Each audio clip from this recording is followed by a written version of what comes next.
اعوذ باللہ من الشیطان الرجیم بسم اللہ الرحمن الرحیم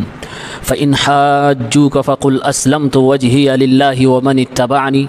وقل للذين أوتوا الكتاب والأميين أأسلمتم فإن أسلموا فقد اهتدوا وإن تولوا فإنما عليك البلاغ والله بصير بالعباد۔ سورہ آل عمران کی آیت نمبر 20 ہے۔ اس سے پہلے والی آیت میں اللہ تعالیٰ نے ارشاد فرمایا ان الدین عند اللہ الاسلام، دین اللہ کے نزدیک اسلام ہی ہے، یعنی دین اسلام ہی کو اللہ تعالیٰ قبول فرماتا ہے۔ اس کے بعد فوراً فرمایا فَإِنْ حَاجُّوكَ، اے نبی صلی اللہ علیہ وسلم اگر آپ سے یہ لوگ حجت کریں، بحث کریں، فَقُلْ أَسْلَمْتُ وَجْهِيَ لِلَّهِ، تو آپ کہہ دیجئے میرے چہرے نے اللہ رب العالمین کے سامنے سر تسلیم خم کر دیا ہے، وَمَنِ اتَّبَعَنِي، اور میرے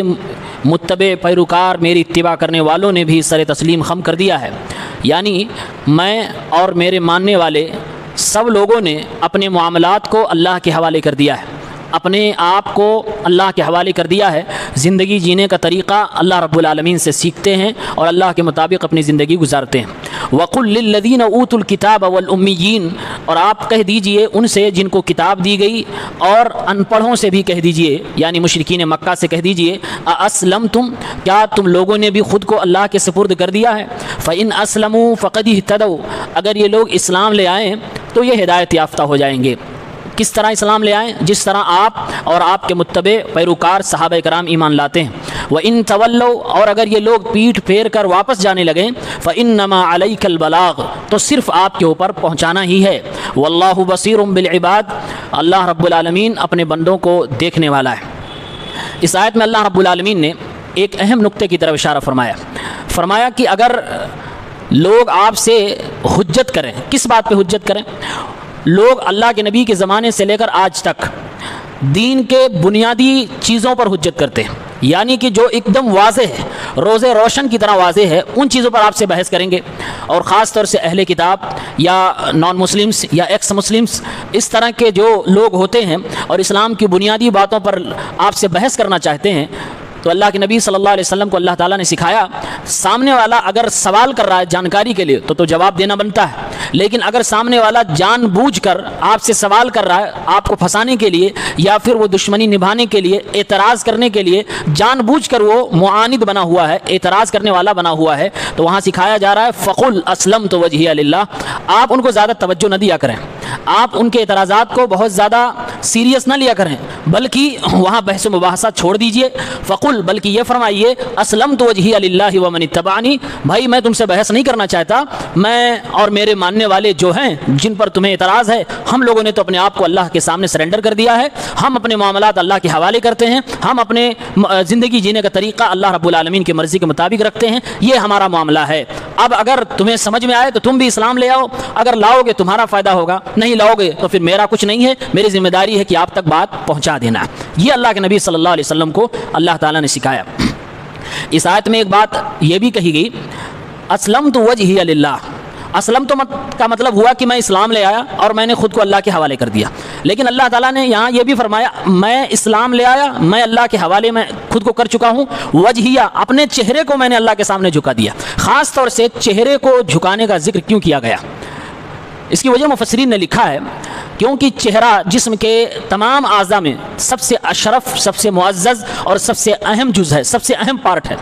خاص طور سے عبادت کے معاملے میں چہرے کا بڑا اہم رول ہے، چہرے ہی کے ذریعے سے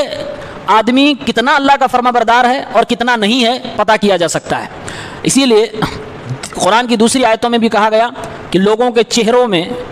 نشانی موجود ہے، صحابہ کرام کے حوالے سے کہا گیا کہ ان کے چہروں میں نشانی موجود ہے، پیشانی پہ نشانی موجود ہے، وہ ایمان کی وجہ سے چہرہ منور ہوتا ہے، نورانی ہوتا ہے۔